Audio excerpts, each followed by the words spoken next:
Hello, everyone, and welcome. My name is Lionel Sandner from Pembroke Publishers, and I'll be your webinar host for this evening. Just before we get started, I would like you to know that Pembroke Publishers' head office is situated upon traditional territories of the Wendat, the Anishinaabeg Nation, the Haudenosaunee Confederacy, the Mississaugas of Scugog, Hiawatha First Nation, Alderville First Nation, and the Métis Nation. The treaty covering this land of area in the Toronto area is collectively known as the Williams Treaties of 1923. I would also like to acknowledge and thank the WSÁNEĆ people on whose traditional territory I live, work, and learn. The WSÁNEĆ people have lived and worked on this land since time immemorial. And I wish to recognize the significant contributions of Indigenous peoples across this land. We seek a new relationship with First Nations, Métis, and Inuit peoples, one based in honor and deep respect.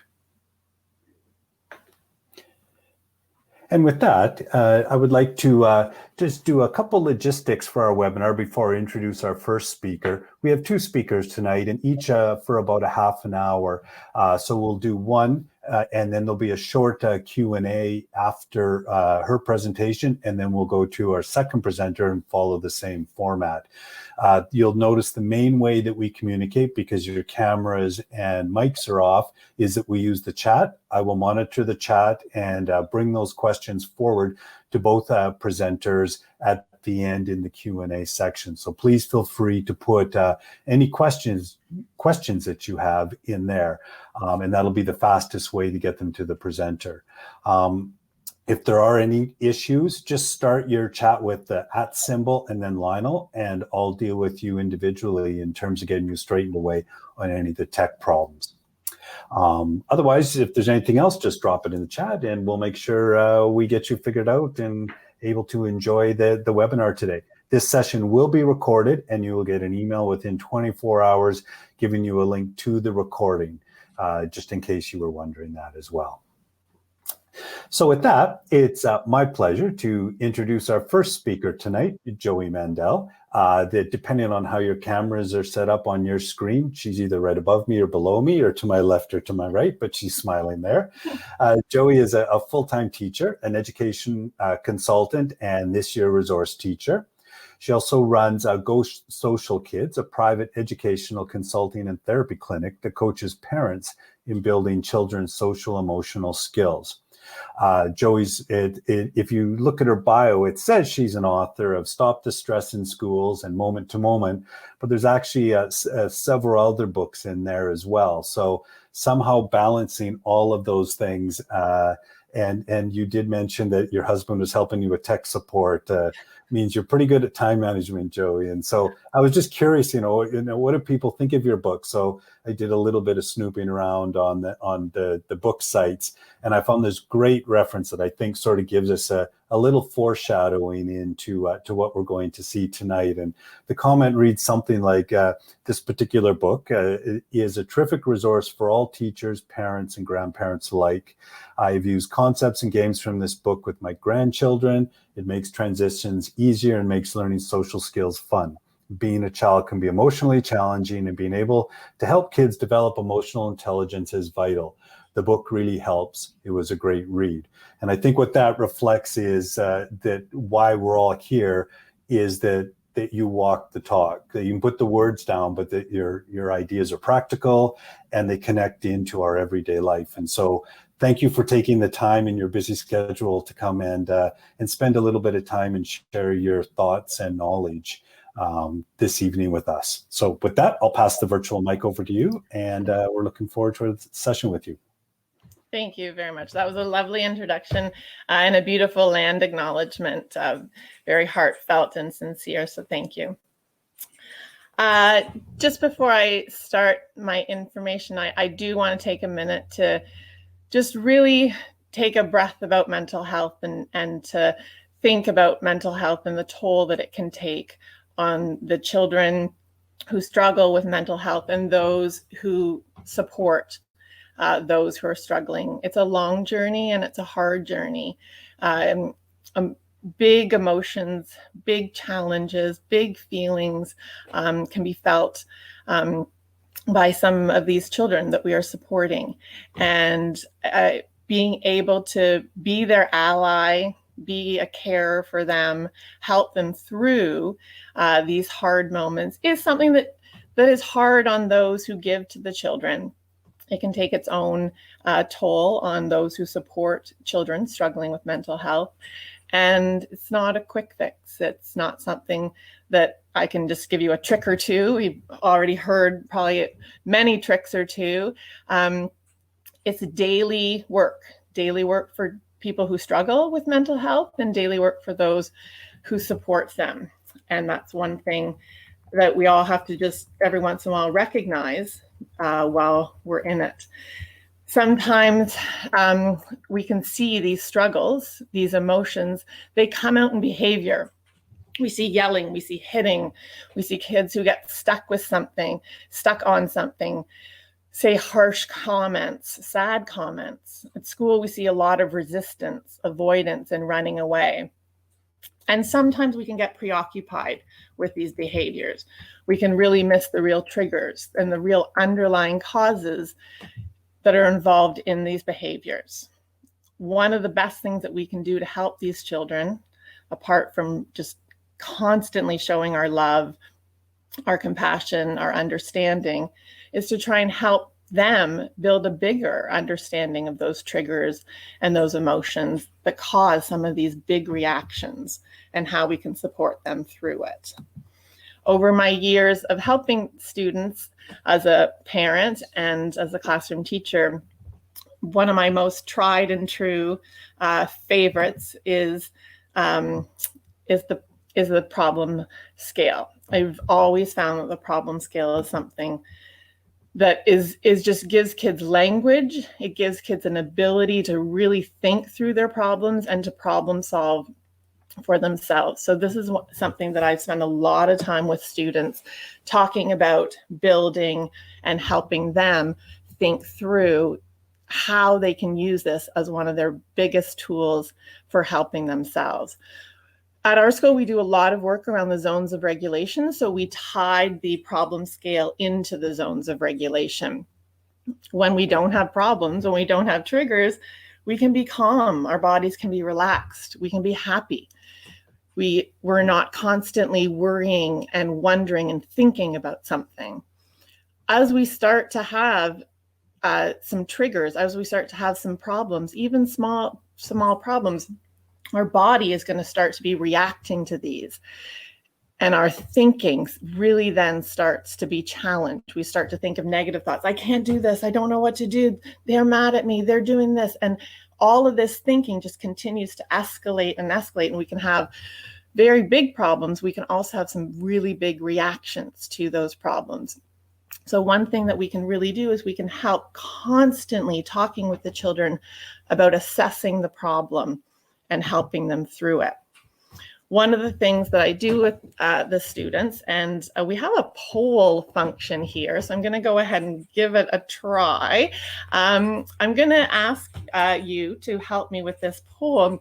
One of the things in class, what I do is I come up with different problems and I have the kids help me and we label it across the problem scale. Do you think this is a small problem, a medium-sized problem, or a large problem?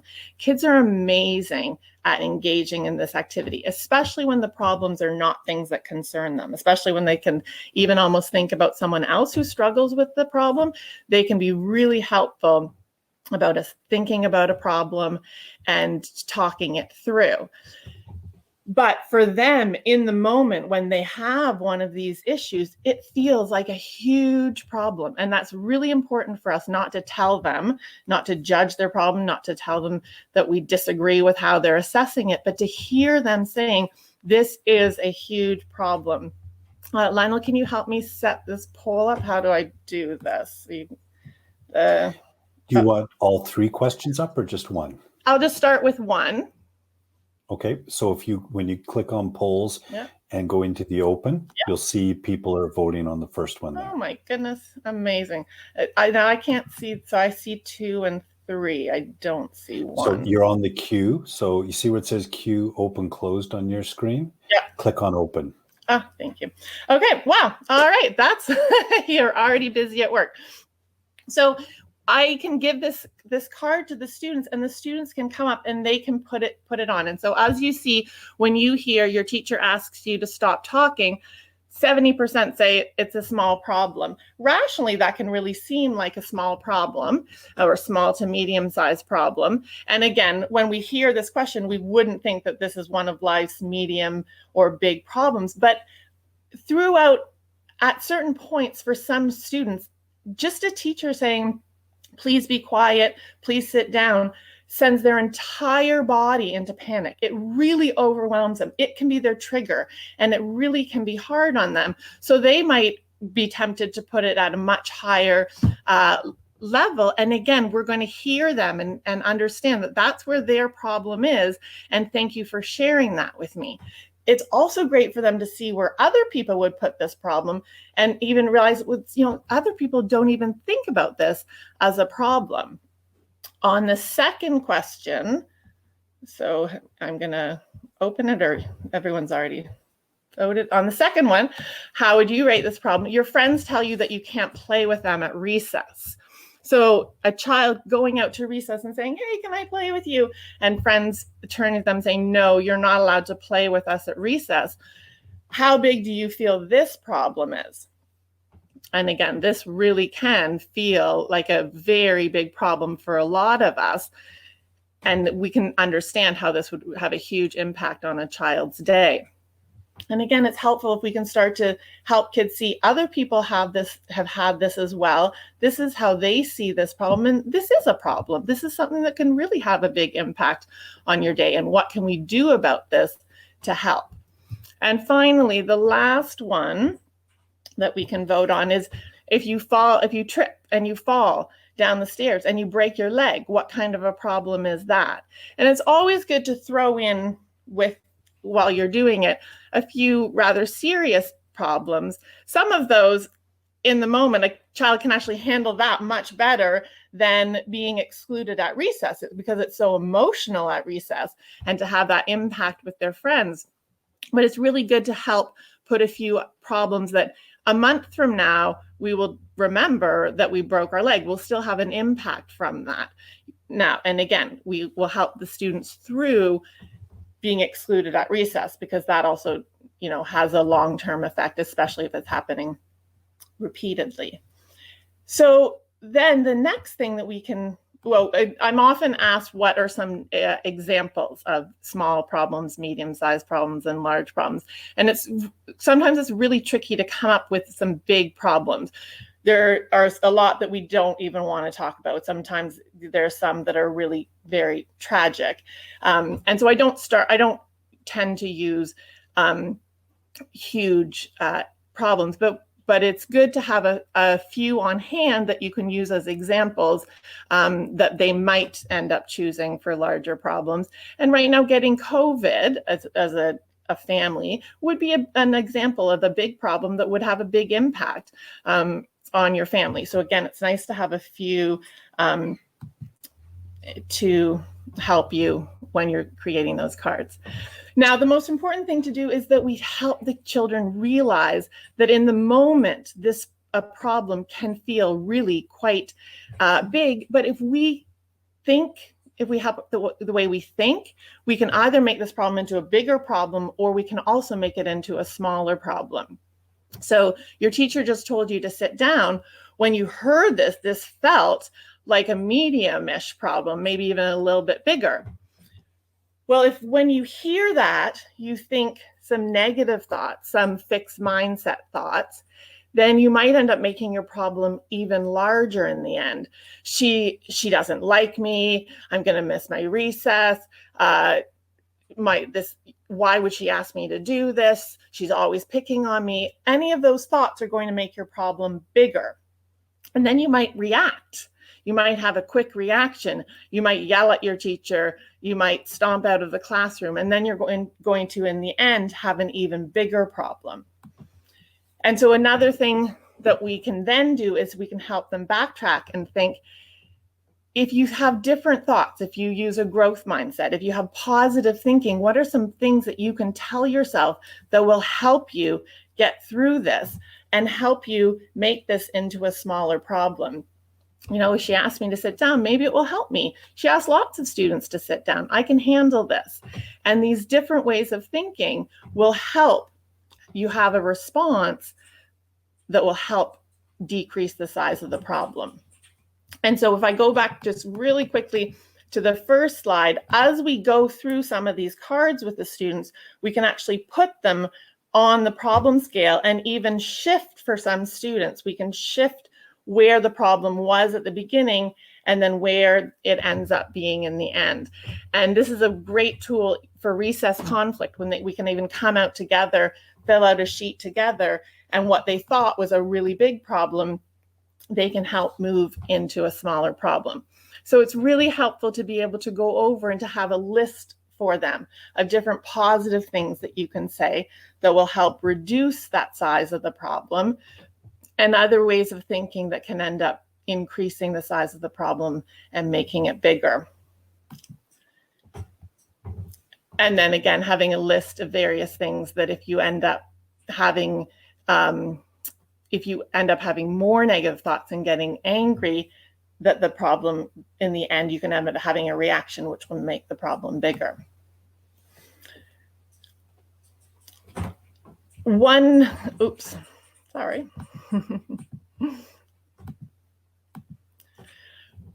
As you get to know the child and you get to know some of the things that will be hard for a child and they can struggle with, some of the things that are even that they've listed before as a big problem, a helpful thing that we can do is we can actually pre-prompt them ahead of time before an event that we know can be a bit challenging.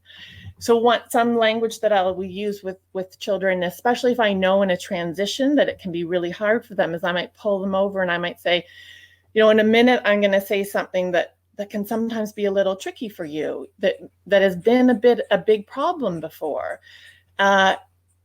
I want us to take a minute and I want us to take a breath.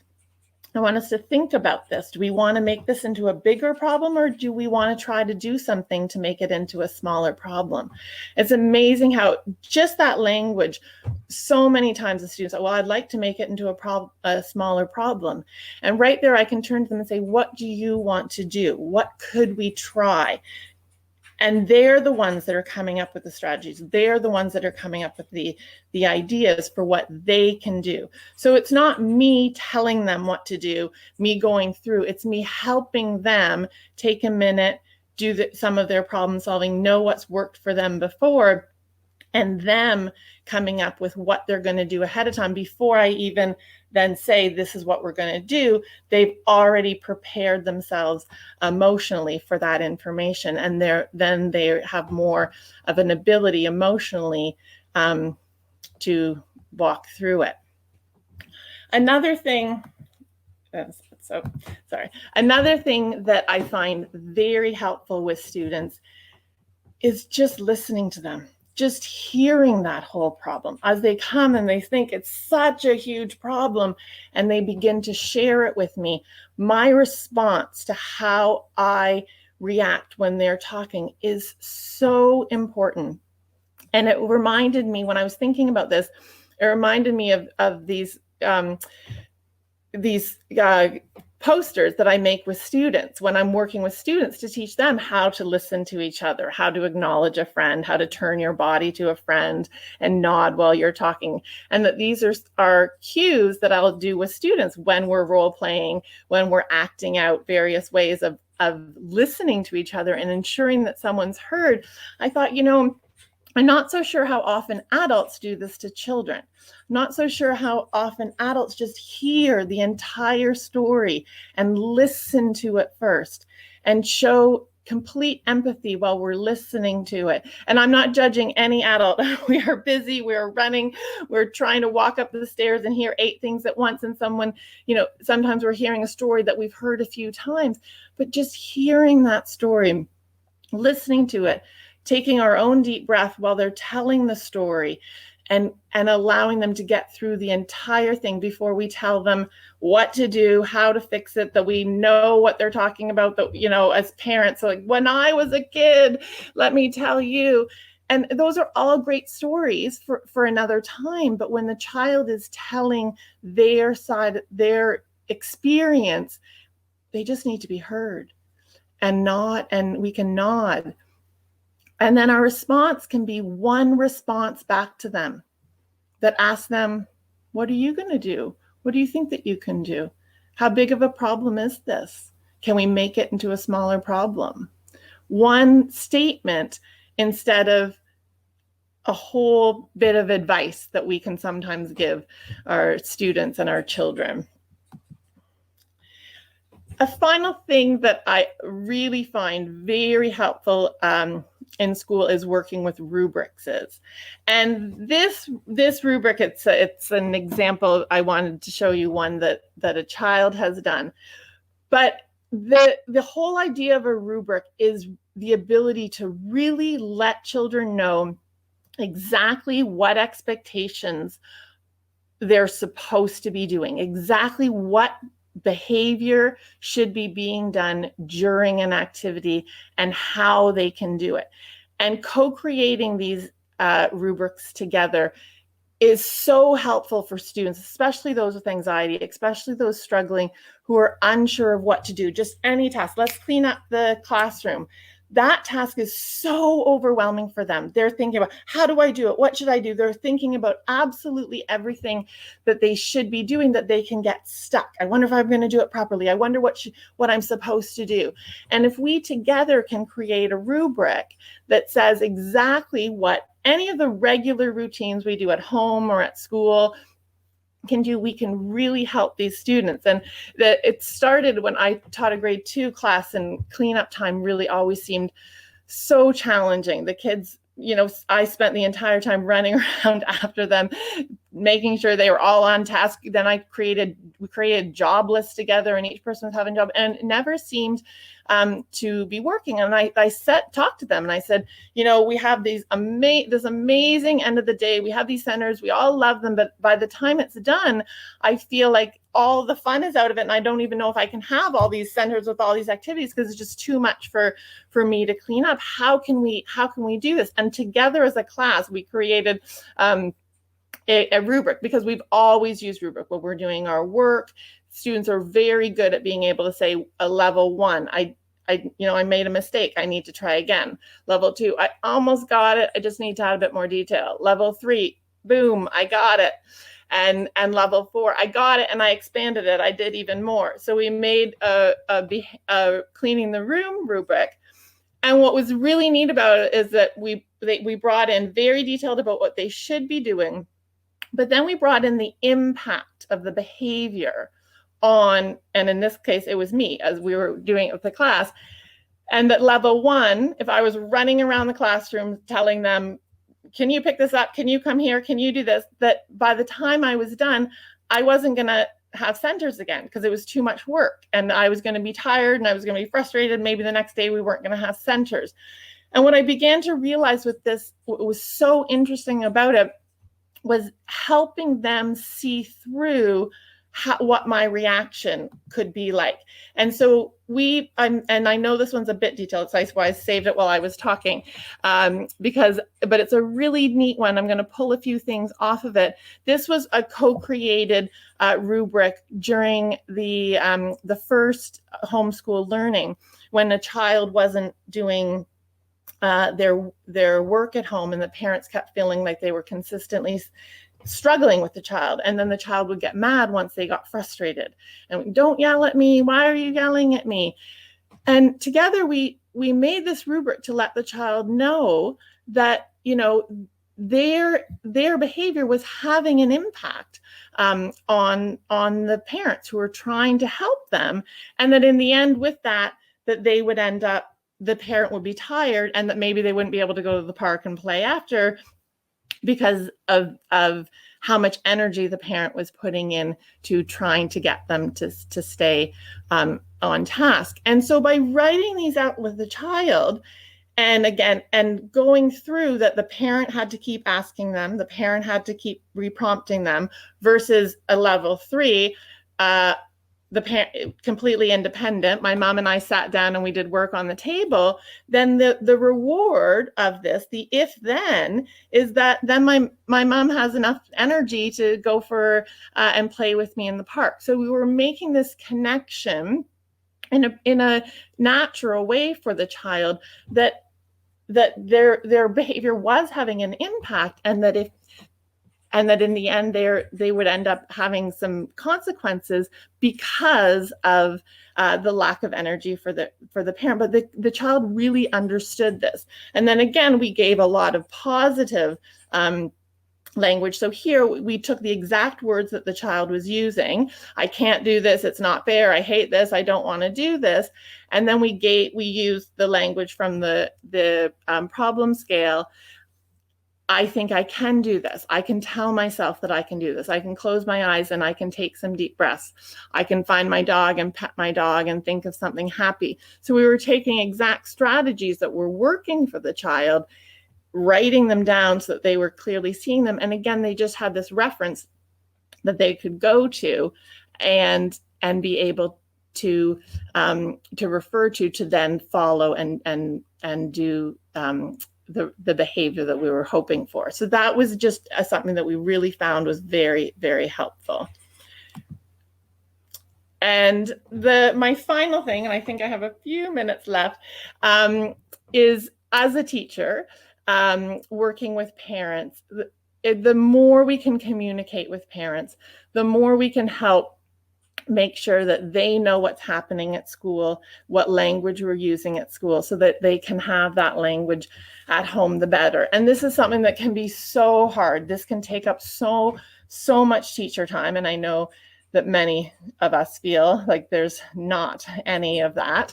But the more we can do it, the better it is for the child. And in the end, so much time is saved in the long run. So what's really wonderful if we can do is, how do we tie communication into these skills that the child has? And that can often be found in a reflection sheet of some sort.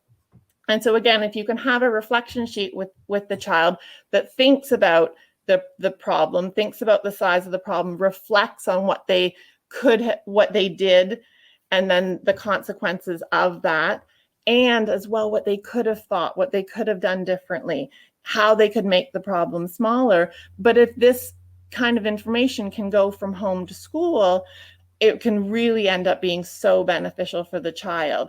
And again, to give the child the language at home, that if the child goes home with a hard day, have how they can fill out an exact same form at home that they bring back, that lets the teacher know, this happened at home. I didn't even have a clue that this happened. Getting that information is so helpful, so that we can make sure that we can be helping the child throughout the day. And I see that my time is up, so I will end there. Thank you, Joey. That was great.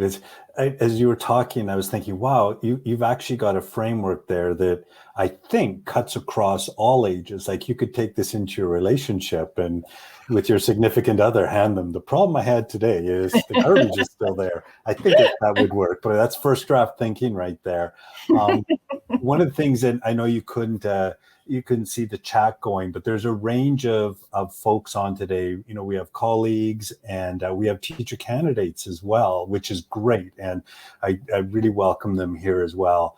But it's so you sort of laid out this really nice framework, but then there's this operationalizing of the whole thing. And Agnes asked a really good question in that, what happens when you just have a shy student, someone who doesn't want to participate in sort of what you've outlined here, you know, and as an early teacher, I mean, classroom control is everything, right? So I don't know if you have any thoughts kind of on the diversity in your classroom or some experiences with that.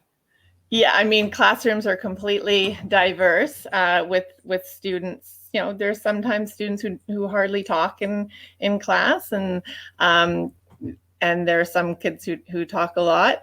I think in any, whether it's in this activity or a language activity or a math activity, on every single activity that a teacher starts with, you normally have about 8 kids who say, yippee, I love this, and a bunch who just do it and don't tell you how they feel, and some who don't want to do some or many activities in the day. And so I think that, every time this is an activity that I wouldn't force, and I would just do around a child. If there was a shy child who really needed this information but never wanted to engage in it, then probably I would really do a lot of the activity around the child. So I would do it with the class. Then I would just be happy that they're hearing it. Again, as a teacher, I do an enormous amount of modeling. So I would constantly be even with myself. Oh, I'm feeling a little overwhelmed right now. I think I'm being a bit bothered by students talking in my classroom. Sometimes I tell myself, Joey, that's actually not that big of a problem, and take a big breath and keep going. So I do that in class, and, sometimes they stop talking, sometimes they talk more about something else. But so I guess I would just try things around the child. It's interesting, right? Is sometimes, you read something or hear someone talk about it and they think that, oh, that's the answer for everything. But the way you just described that captured the grayness of teaching, that area that, well, it worked this time, but then you go to the next time, like you said, and it just falls flat. And it's like, what's going on here? So I appreciate kind of that balancing, because I like how it's set up there. But I think you're saying is that if it doesn't work, you have to be looking for other options as with your class, depending on the student. Is that kind of a fair summary of that? Absolutely. Yeah. And I just saw someone write in the chat that, you could have a child draw. So for sure, if a child enjoy drawing and they weren't, that would be an amazing option as well.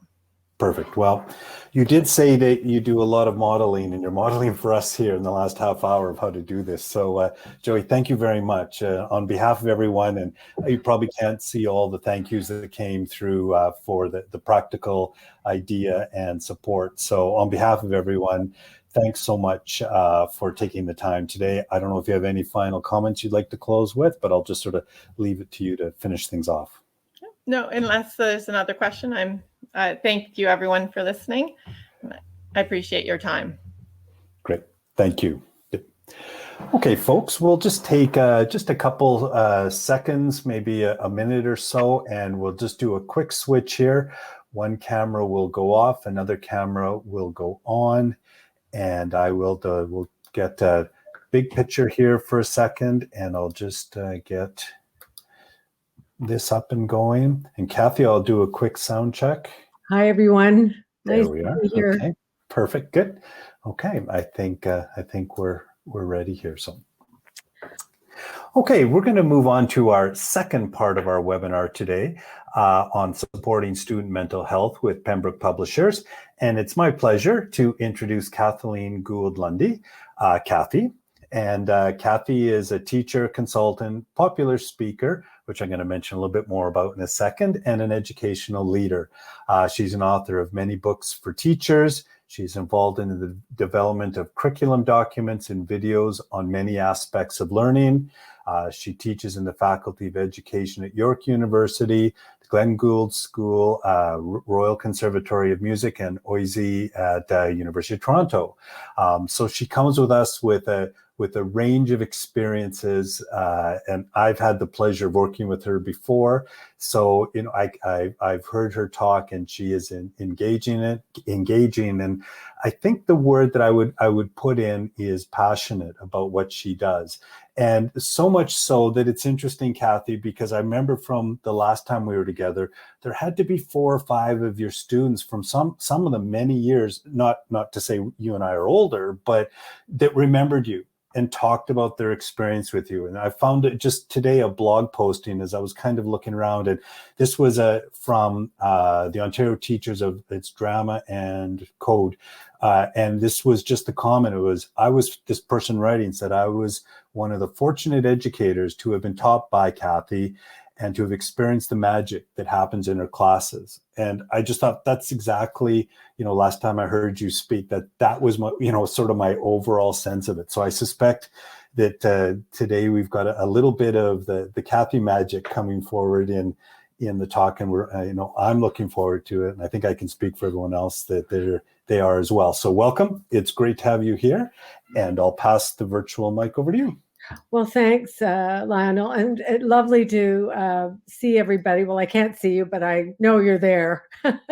And I just, I'm not a PowerPoint person, those of you who know me, but of course I did a PowerPoint. But I just want to comment on, the magic of Joey, actually, of what she just gave us, because it's going to tie in with my presentation, which is a little bit more macro than micro. But, I thought, when she talked about kids having big feelings, the acknowledgement of that in terms of mental health is huge, I think. And I want to talk a little bit more about that. But what struck me about her presentation, it was what we all say at faculties of education as we're teaching teachers how to teach, is how important it is to know your kids. And I love that idea of pulling them aside and saying, what I'm going to ask you to do is going to be difficult. How can we strategize? And you would only be able to do that if you knew your children, knew the people that you're teaching. So I want to honor that idea that we know that kids have big feelings, but we need to know particular kids and their particular reactions to things. So I really thought that was important. And I'm going to center a lot of my presentation tonight around student voice, not only student voice and teacher voice, but the collective voice in the classroom. And, I think Joey's idea of allowing kids to come up with their own strategies of figuring things out, of figuring out whether this is a big problem or a little problem or a medium problem, and allowing them to voice those ideas, to be honored for where they situate themselves in this dilemma that they're in, I think is huge. And I also loved what she said about, listen to them. I remember once I gave a workshop called "What Good is Voice If No One Listens?" And I do think that's important, that we have to honor them and listen to them and hear their stories, because I am going to talk about stories tonight as well. But those of you who know me know that I always start my workshops with a poem. And when Joey mentioned big feelings, I just was so glad that I'd thought of this poem by the poet laureate from the United States, Billy Collins, and it's called "On Turning 10." So I'm going to read it to you, and it kind of just ties in beautifully with what she just said. The whole idea of it makes me feel like I'm coming down with something worse than any stomach ache or the headaches I get from reading in bad light, a kind of measles of the spirit, a mumps of the psyche, a disfiguring chicken pox of the soul. You tell me it's too early to be looking back, but that is because you have forgotten the perfect simplicity of being one and the beautiful complexity introduced by two. But I can lie on my bed and remember every digit. At 4, I was an Arabian wizard. I could make myself invisible by drinking a glass of milk in a certain way. At 7, I was a soldier. At 9, a prince. But now I am mostly at the window, watching the late afternoon light. Back then, it never fell so solemnly against the side of my treehouse, and my bicycle never leaned against the garage as it does today. All the dark blue speed drained out of it. This is the beginning of sadness, I say to myself, as I walk through the universe in my sneakers. It is time to say goodbye to my imaginary friends, time to turn the first big number. It seems only yesterday I used to believe there was nothing under my skin but light. If you cut me, I would shine. But now when I fall upon the sidewalks of life, I skin my knees. I bleed. I spent the afternoon with my soon-to-be 1-year-old granddaughter, who's going to be 1 tomorrow, a true pandemic baby. And her innocence, her joy, her babyhood is so compelling, especially in the year that we've just lived through. But I do remember as a child the beginning of sadness. And I think a lot of our children, a lot of our students who suffer from mental health issues know what that is. The beginning of a worrisome life. And we need to acknowledge the bigness of this in our kids and know our kids and let them voice who they are and what they're living through in ways that Joey has taught us, using scales, using a talk frame, and that kind of thing. So I have just going to ask you to do a poll now, and I'm going to get Lionel to help me with this. I love having Lionel around. I'm just wondering how many of you are concerned about the mental health of at least one of your students in your class. I'm Give me 1 second here, Kathy. yeah, okay. Sorry, I missed this one. That's my bad. Okay, that's all right. I want you to think about that. I mean, often I went with teachers when I'm working with them one-on-one or in a workshop situation. I ask them to think about this and to describe this child and wonder about this child and imagine what this child must be living through. I mean, we don't have to do this poll, Lionel. It's just starting. Oh, okay. Okay. All right. So maybe you could just fill that out and just let me know, are you very concerned, somewhat concerned, not sure, or is everything fine?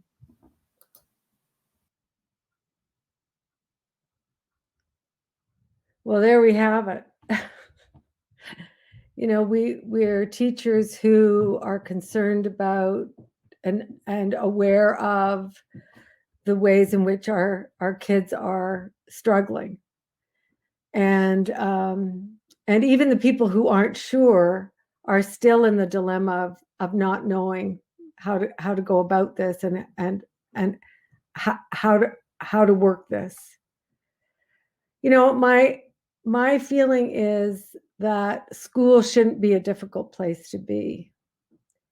And I think all of us work really hard to try and figure out how we can make it a place where teaching works and learning matters, where kids are engaged in relevant, interesting, complex, and in my case, artistic work that makes them think about their world in a different way.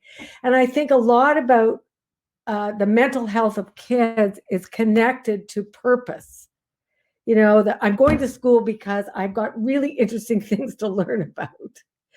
And, it can't be a place where trivialities are, darling things happen. It's got to be a place where, really difficult concepts and ideas are taught.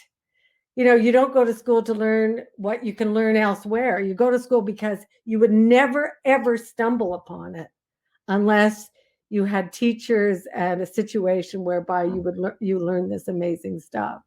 So I think part of mental health is about teaching difficult, complex issues, but it's complicated to do that. And I love this, this cartoon. I played school with my little brother last night, and let me tell you, I have a whole new appreciation for what you do. Not many people do, but we do now. And I think parents and the communities are beginning to see how difficult and complicated it is to teach well, to go into a classroom online and to ensure that every single kid has an opportunity to tell you who he or she is and what he or she needs to know. So student voice for me is important.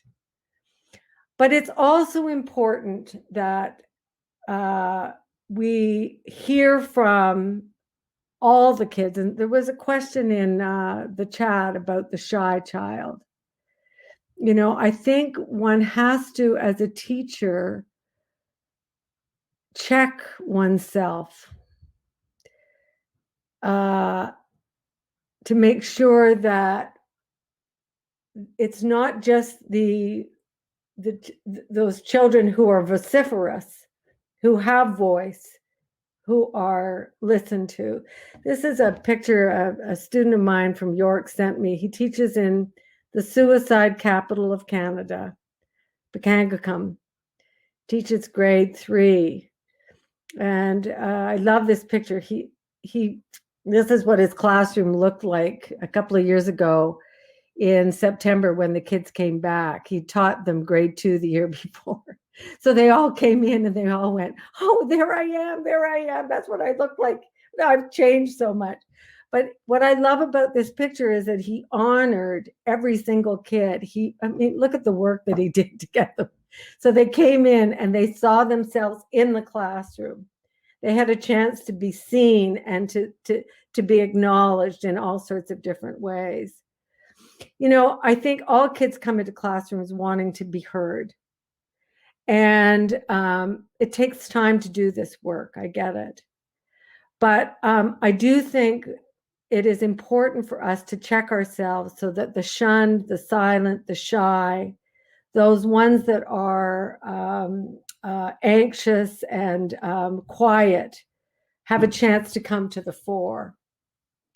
And we know, research tells us that in order for kids to find their voice, they need to have a competent, empathetic teacher.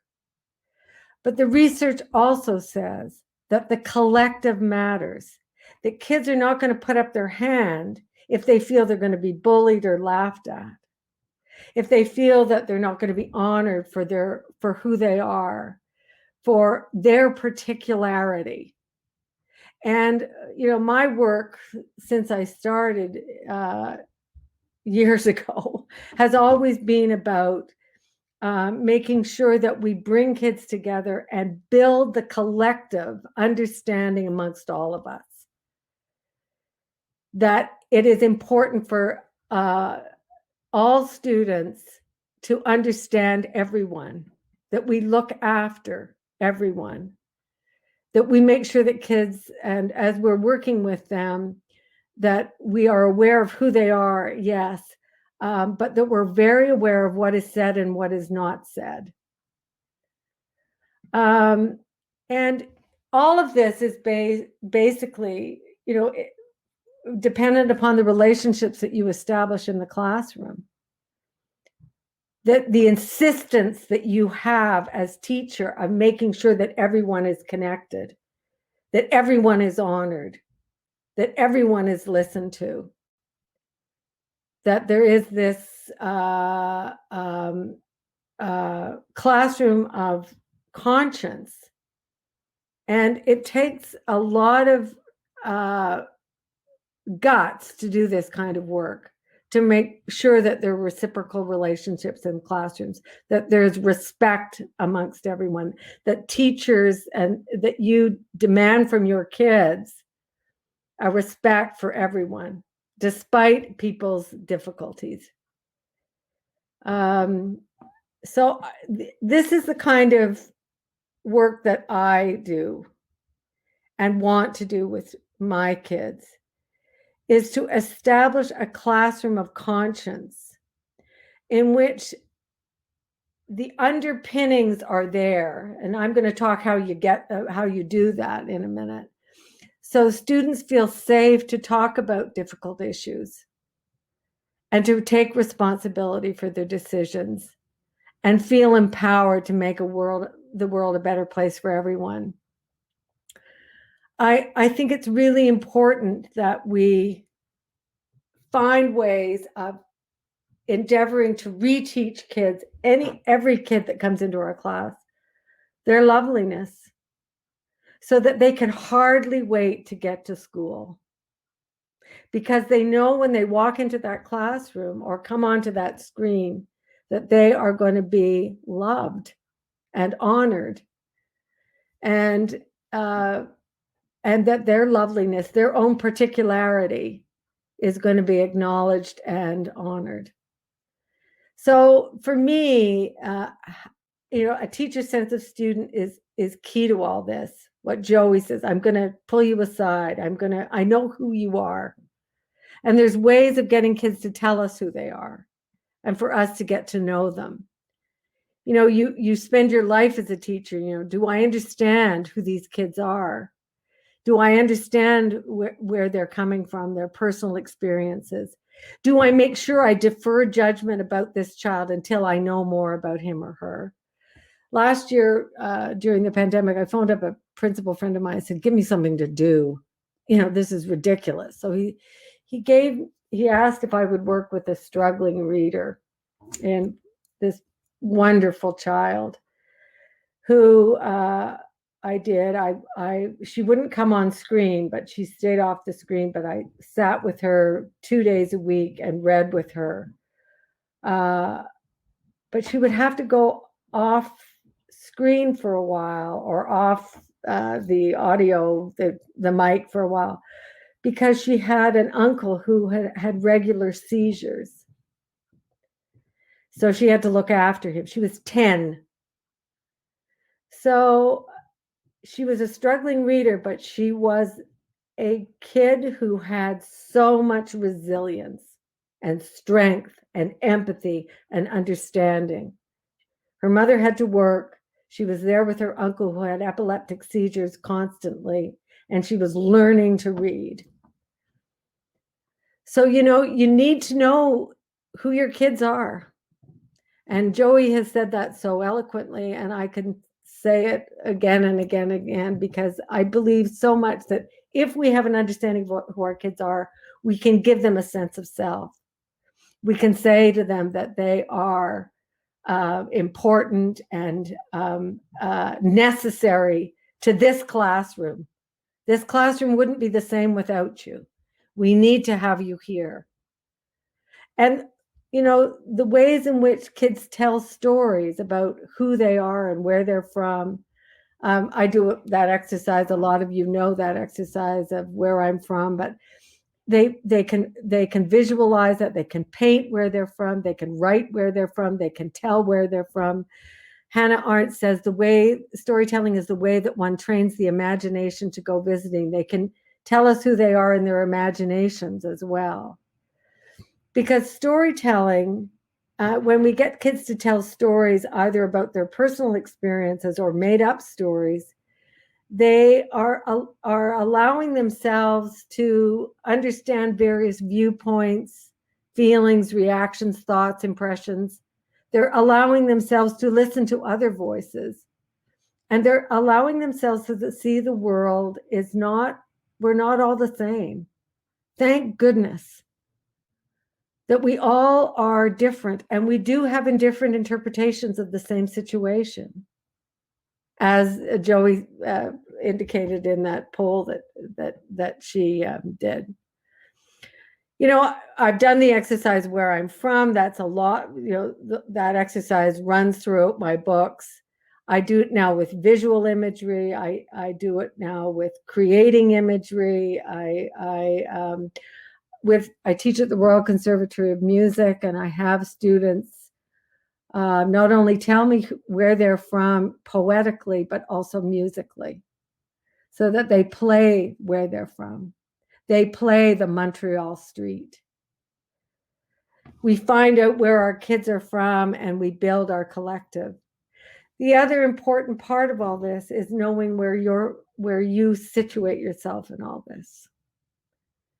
That you have your own sense of self, that you honor yourself where you are situating yourself in the learning of teaching.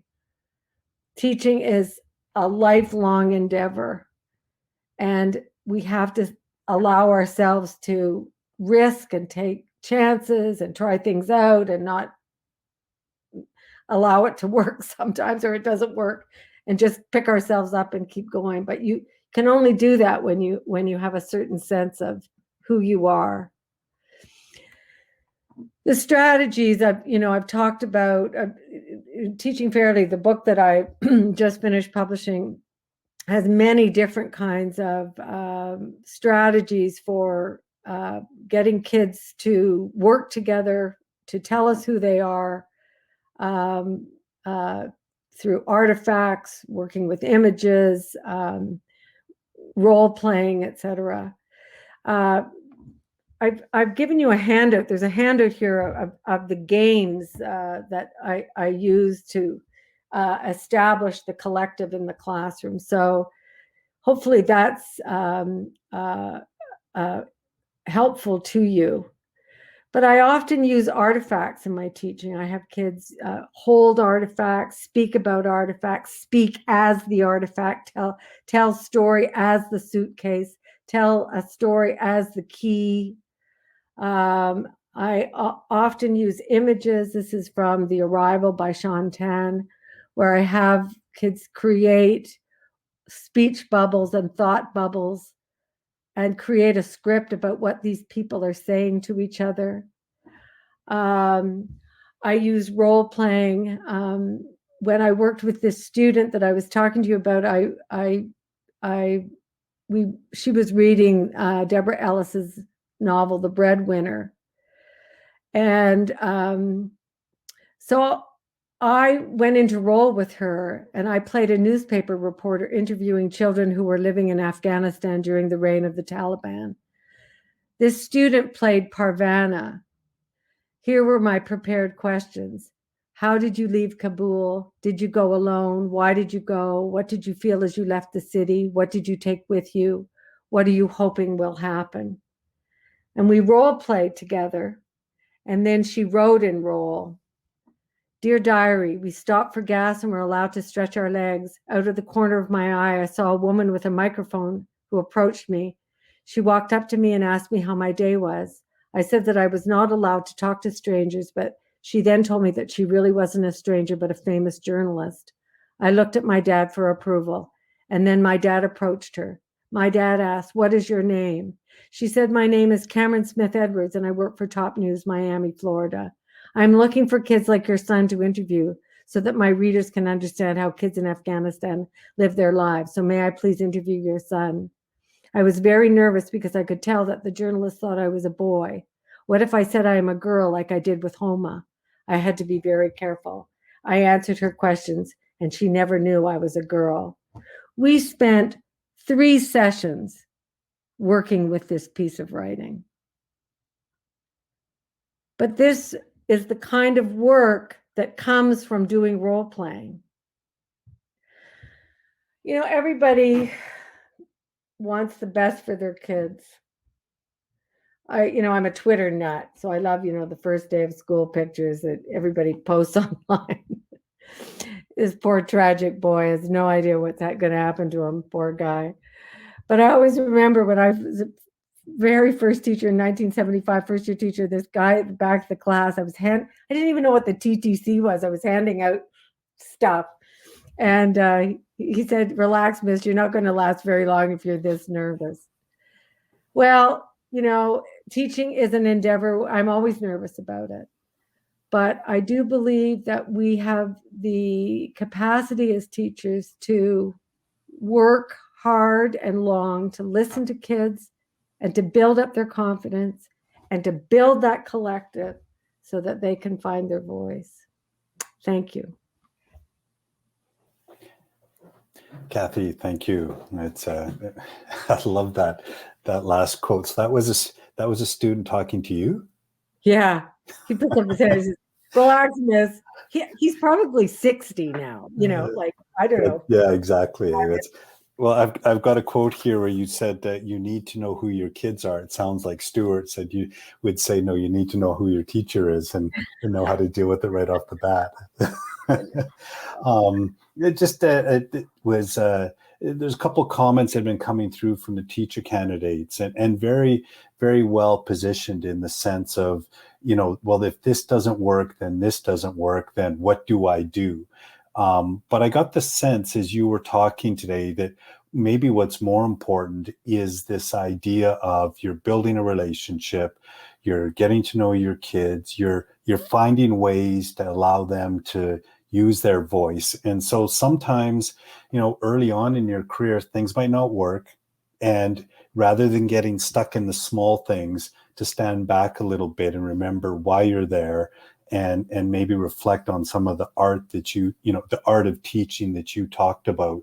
I kept the quote up here again, being susceptible to voice. I like that, right? Is that fair to say to someone new coming into the profession, that sometimes we don't have the answer, and that's okay? You remember it, and maybe you come back to it 2 days from now, you find a different way. Is that consistent with what you're talking about as a new teacher, where I'm just looking for the answer?